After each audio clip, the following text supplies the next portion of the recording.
5 wins, 5 poles, 17 podiums. Those don't sound like numbers that set the world alight. Not statistics that you would think is possessed by one of the greatest drivers of a generation. While he would be around 26 all time in wins in the kart champ kart era, that isn't particularly striking. But Mansell also had 5. Say with Villeneuve, Gilles in F1 only had 6, Kubica had 1, Revinson had 2, Von Trips, De Angelis, Sever, Beloff. Even the greats could have better numbers. Numbers aren't the full story. The kid from Maple Ridge was much more than numbers. I won't start with his younger junior career, but I'll provide a tiny insight to his childhood. Greg Moore, born April 22nd, 1975, to Father Rick, someone he'd become very close to, and Mother Donna. Greg started karting at 6, professionally at 10, and would join a karting club where he'd be given the number 99. He was the 99th member, and Moore would stick with the number 99 to the end. During this period, Greg also played hockey as a goalie and won the Maple Ridge Athlete of the Year. Now, Rick told him to pick between hockey and racing, eventually, as he can't do both at the same time and should focus on one if he wants to make it. Moore obviously picked racing, the reason why we are here today. So on to 1993. For 93, the family looked to Formula Atlantics, a series that was a traditional stepping stone to kart and produced some great drivers over the years. The Sports Car Club of America, or SCCA, wasn't having it. He was under 18, so they didn't want to give him a racing license. They were able to lead the full operation, but because of this hurdle, the 17-year-old had to look elsewhere. They said that they didn't do it for Andretti, they didn't do it for Unser, we won't do it for you. Now, Roger Bailey, CEO and president of Indy Lights, elected to give Moore a 2-race provisional license for 1993, and he wasn't allowed to be in the pits for a portion of his Indy Lights season because he was 17. Moore and debut would score a 5th place finish, and from then on, the names of an emerging Canadian superstar took in to Paul Tracy spread. Moore was able to run the full Indy Lights season after his provisional, still with his tried and true number 99, scoring 1 podium, 4 top 5s, and 7 top 10s en route to 9th place finish in the championship standings. However, the budget was thinning. $380,000 was the budget, after the family home and his father dealership was mortgaged. This would force Greg to learn the skill of tire and car preservation, to extract the most out of his equipment without getting in trouble. Parts couldn't be afforded to be replaced. Greg wasn't fazed by the monetary concerns and the idea of this being it for the racing career that he so desperately wanted. He would score the pole at the first race in 1994, being Paul Tracy's record of the youngest pole sitter. He would go on to win that race, which would be another record. 2 more wins, both additionally on ovals, another pole, 3 more podiums, and 11 top 10s in 12 races to boot would rocket him to a 3rd place championship finish. However, there was a problem. Moore was out of money. Even with his dad bidding on him to win, putting much needed money into their pockets, the coffers were dried up, not helped by a sponsor agreement falling through in the middle of 1994. Although, there could be light at the end of the tunnel. Jerry Forsyth, emerging out of the Forsyth Green deal that left him without Players Limited or Jacques Villeneuve in kart, was the saving grace. Or rather, Players was the saving grace. Players supported Canadian drivers, and that's why they went with Villeneuve. So seeing just how good Moore was becoming, the 3 of them aligned themselves with one another and suited up for the 1995 Indy Lights season. Moore would smash Tracy's season in 1990, posting a lowest finish of 5th at Vancouver, and would have the best Indy Lights season in IndyCar history. He'd post the lowest finish of 5th at Vancouver. He would start off the season with 5 wins in a row, interrupted by a 2nd place, before winning 4 more in a row. 10 wins, 7 poles, 11 podiums, leading 64% of the laps in a season with 12 races that he ran every single lap in. He'd scored 242 points, decimating the competition and winning by a staggering 102 points. And a system where the most points you could score in one race was 22. A near 5-race stretch over 2nd place. Moore was here, and he wasn't going anywhere. He'd earn a promotion to the Forsyth Indy Car team, being their sole driver for 1996, still donning the number 99. Moore would have an amazing start to the season and would immediately draw eyes of a Sir Frank Williams. He wanted Greg to be the test driver for Williams, but Greg was under contract and he would honor it. In Rio, he would start fourth but would suffer an engine failure. He would score his first podium in car at Surfers in the next round. Moore would make some rookie mistakes over the course of the season, especially on the road courses, hot out of the box and raring to prove himself, but when it was all said and done, he would have 3 podiums and a 9th place finish. Not bad for a rookie. Ultimately, he had no chance at Rookie of the Year honors. One Alex Zanardi driving for Chip Ganassi was explosive from the offset and would end up fighting for the championship. His more experienced teammate Jimmy Vasser would win it all. On to 1997. Moore would once again have a good showing at Homestead, finishing 4th to open up the season. A second at Surfers from a 4th place starting spot would sweeten the deal. Greg was eyeing that first win, and he would get his chance. However, it wouldn't be at Nazareth, where a leak would put him out of it early on. Not Rio. Fellow Canadian Paul Tracy would be too good that day. Moore started 4th at Gateway. Maybe today was the day. Over the course of the race, he would get better and better at his restarts and would stay in the top 4 the whole day. However, there would be a caution towards the end of the race, splitting strategies. Carpentier, Franchitti would be the main guys to stay out, but however, Moore would suffer from a flat tire, dropping a lap down from top 3 contention. Tracy would rocket to the front in a nick of time, snatching the lead in traffic from a Carpentier that was saving fuel to win 3 straight. Milwaukee is next. Maybe 5th time's the charm? Well, Moore would start 5th, and he would be there the whole day. Tracy, who started from pole, was seeking 4th straight and Penske's 100th win, and he was poised to do it. Although a Pappas caution would seek to foil his plan. Split strategies would ensue, and Moore would stay out, reassuming the lead. He'd have to go 92 laps on the same stint of fuel. Tracy would fade in traffic, with Michael Andretti leading the second strategy. Moore would be sticking it out, trying to fuel save until the end. Andretti, around 20 to go, would make it past Vasser, and the stage was set. Could Moore make it on fuel? Could Andretti pass him before he runs out of fuel with his newer tires? Moore had to turn down the fuel mixture, and the pressure tightened. Could he make it? 2 laps, Mike. 2 laps. And they are so calm on that radio from the pits. 2 laps, Michael. You notice, of course, Michael didn't answer him. He's awful quiet right now. He's got his hands full trying to find a way. Every little bit, trying to make up a little bit on Greg Moore. Force him into a mistake. Meanwhile, Moore, just 22 years old, looking for his first career win. Final lap, Moore leads Andretti. 2 corners remain for Michael to try to close up on Moore. Only 22 starts in Moore's resume. Could this be the day for Greg Moore and the Players team from Canada? I don't think Michael has enough time. Moore thinks he has it won, and with his fist in the air, he takes the checkered flag and resets the record as youngest winner of a PPG Kart World Series event.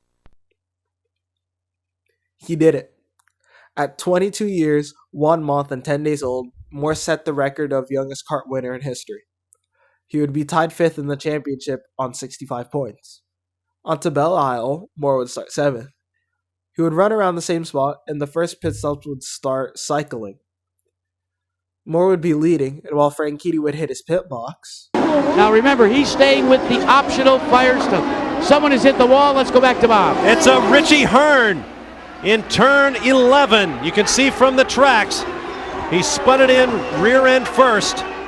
Oh, and is that really going to help Greg Moore there? Because he had not made a pit stop.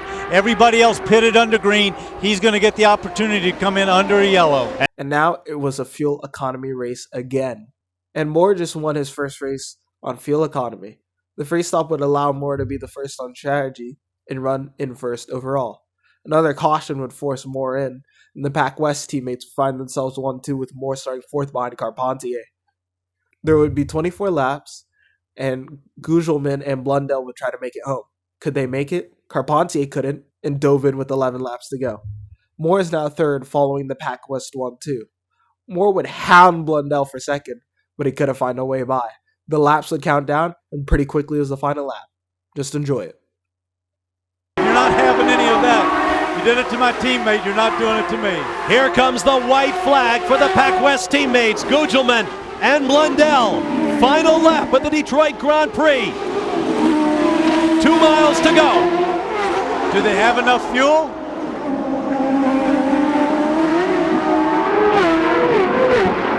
Do they have the fuel? Do they have the tires? Do they have the stamina and the judgment?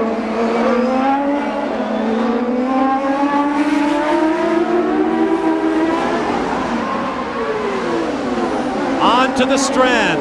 How much throttle can... And Gugelman slows. Blundell bursts into the lead as his teammate slows out of fuel. And now Greg Moore has a decision to make. I could have passed him for second. Can I pass him for my second consecutive lead? Bruce McCaw and the team looking on. It's all in the hands of Mark Blundell. He's only got 2 corners to go. Blundell in the middle of the racetrack. Defensive position. Michael Andretti doing the same in what is now third place. And Blundell slows. Moore is in the lead. Blundell is out of fuel. And it has all come apart for the Pac West teammates. Victory. Second straight win for Greg Moore. Michael Andretti second. Gilles de Ferran unofficially third. And Jimmy Vasser a near thing in fourth. Is it possible that first and second place run out of fuel on the last lap? What a finish. Moore would be third in the championship now, 1 point behind Andretti and 9 behind Tracy. However, this would be the climax of the 1997 season, as Moore, after the next race in Portland, would only finish in the top 10 once, second place at Mid-Ohio.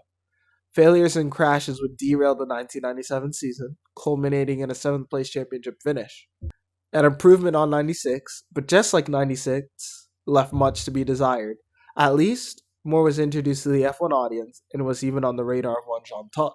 Greg Moore would have a new teammate in Patrick Carpentier, but he would hit the ground running in Homestead by securing the pole position. He would finish second right behind Andretti, which was a good start for the season. Moore would back that up with a 4th at Motegi, a 6th at Long Beach, and would lock out the front row with Carpentier on the pole. He would finish third when it was all over and would start 7th at Rio. It would be an overall horror show on the pit lane, but the pit guys would make it up on the last stop. Moore would be thrusted out in second place with Zanardi to beat. A Zanardi that was in the middle of lighting the world on fire in 1998. Arden Meyer made it spicy, and Moore turned it up to 100. In that yellow Lola, he's got the race leader sandwiching him. Oh! And Moore around the outside into 1. Oh, he makes it. Oh, Zanardi's up high. Can he hold it? No, he cut out on the gray. He couldn't do anything. Greg Moore did an incredible move. We have had 4 different winners in the first 4 races of the FedEx Championship for 1998. Will we get a 5th in as many races? We're about to find out. 1.8 miles to go for Greg Moore. Final lap. This is going to be incredible. Because now it's a drag race down to turn 4. And that's the last braking spot. Alex is really going to have to close in under braking here. Zanardi is renowned for his bonsai moves in the closing moments of races. Is he close enough? There's Mark Blundell moving very slowly, letting the race leaders take the corner first. He took it in there deep, but I don't think he has enough. Zanardi back on the throttle, but I don't think he'll do it. Greg Moore, sudden victory, the 3rd of his career. Zanardi second, and the celebration breaks out in the Forsyth Racing pit. An amazing win in the face of adversity. Moore would take the championship lead at the end of Rio. He would use this momentum and catapult to the pole at Gateway en route to a 3rd place finish. At Milwaukee, the Forsyth cars would once again lock out the front row with Carpentier once again on pole. A fuel economy race would be the ending again, but Moore wasn't in it. He finished 13th place a few laps down. At Detroit, Moore would put himself on the pole again, coming home to a 5th place finish. Although his second place in the championship would unravel from here on out, 27th at Portland after contact, 25th in Cleveland after dropping the car and crashing, and 11th in Toronto. He's third in the championship going into Michigan. And Moore would be able to demonstrate his ability to run a car more trimmed out than anyone else once again. The Ganassis had jacked their contracts in a way that allowed them to get more money from winning the US 500 as they won the last 2 running and were blisteringly quick once again. By lap 62, however, Moore had leaped from 14th to 4th past both Ganassis. Failures, accidents, and other situations would leave the Ganassis, Scott Pruitt, and Moore left in a 5-lap shootout. The Ganassis dueled for a lap, and Moore made quick work of Scott Pruitt. The end of race was set. Behind. That's Zanardi's car. That is Zanardi I'm so excited up here. I got the cars wrong. Look at that smoke down there. Zanardi slowing, came down the inside. He wants those points. Is he going to try to nurse it? No, he's going for it. And there was another very evil-sounding car out there further back in the pack. And look at this. Here goes Moore. Moore going for the lead around Jimmy Vasser. And even over the roar of the engines, you can hear this huge crowd with a giant roar as Moore goes on top. And here comes Jimmy. He's coming back around the outside. Pruitt down low for third. Oh, Zanardi has still got his foot in it. And look at this. This looks like the first lap of the race. White flag next time by. Vasser and Moore. Zanardi has dropped back a few car lengths. Pruitt has dropped back behind him. Moore tried to look underneath. Not having it. It appears that these two men will decide it. White flag for Jimmy Vasser. Zanardi attacking for third. Make that second. Oh, will they go 3 wide? No. Is this a ploy by Jimmy Vasser to back off a little bit, get Greg Moore's draft, and see if he can snooker him on the last lap? Look at Jimmy coming. Here comes Zanardi. Does he have the horsepower despite that smoke from the back of the car? Greg Moore draws to a couple of car lengths away, and he will win the US 500. And I believe Jimmy Vasser hung on for second over his teammate as Moore would use his intelligence to foil the Ganassi party and would win his 4th kart race. Vasser would get the last lap at Montana, though, winning ahead of Moore and Zanardi. Apart from the last 2 races, Moore's championship would crumble in a similar fashion. Through a series of collisions, he would be out of it, something he just couldn't shake.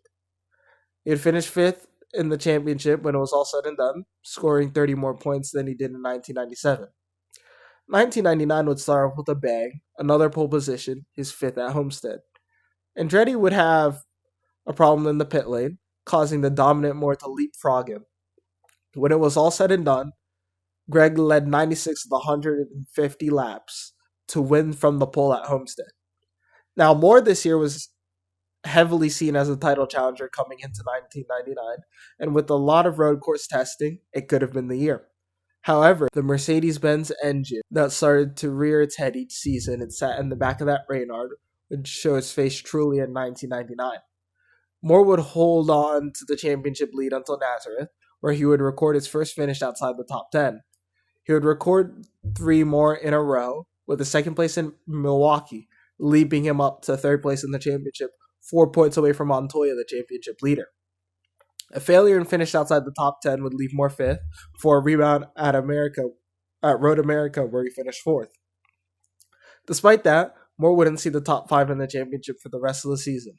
2 more failures would follow before a podium at Detroit, a podium that turned out to be his final, but we didn't know that yet. The resulting races would see Moore finish outside the top 10 due to crashes and mechanical failures. There was some good news over this time period, though. Moore would join Team Penske for 2000, and while Penske had been having hardships in the late 90s, not having one since Tracy's three-peat mentioned earlier, it is Team Penske, a Penske that would never look back, not until 2025. He would be leaving Forsythe, a team he spent his whole top-flight career with, race engineer Steve Chalice, who he spent nearly the whole decade with, his whole time in cars. He would have a $10 million, 3-year contract with Indy Car's greatest team to soften the blow. NASCAR was also thought about, something later in life, but it was time to focus on now. time to focus on closing out the millennium.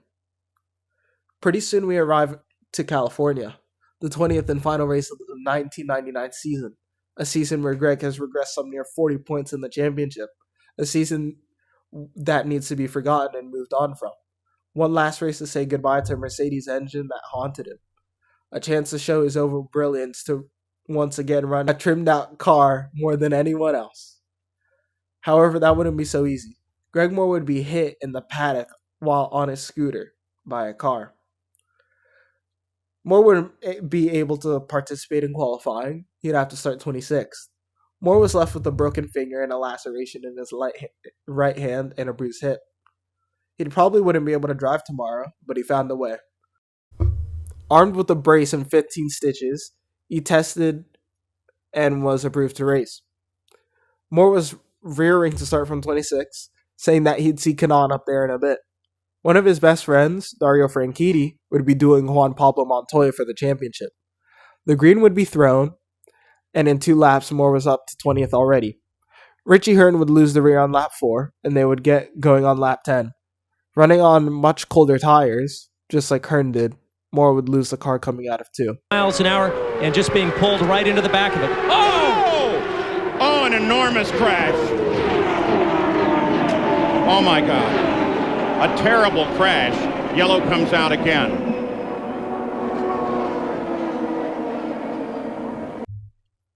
Moore would hit the access road unlike Hearn did. The car would be flung into the air, resulting in Greg hitting the wall on his head. A 154G crash, the car was eviscerated. At 1:20 p.m., the bad news would strike. From the staff here and Dr. Steve Olvey have come out in an announcement for us. Dr. Olvey? Gary, I regret to announce that driver Greg Moore has been pronounced dead at Loma Linda Hospital. He died of massive head and internal injuries. He was pronounced dead at 21 minutes after 1 o'clock. Thank you very much. Greg Moore, one of the best competitors on track and one of the best men off track, was lost on this Halloween day in 1999. And it's actually a part of the reason why I don't celebrate. I wasn't born then, but I can't help forget this crash. It was the second time in 1999 where a driver has died after Gonzalo Rodriguez lost his life at Laguna Seca. One of the greatest drivers we never got to see the true potential of. A man that could drive it on the ragged edge without a second thought and could do it better than anyone else on the grid. His legacy left behind Canadians who would be inspired forever, red gloves, a symbolism of Canadian pride, and his driver helmet, who lives vicariously through Austin Cindric every race weekend. And through the other Canadians who don on the red gloves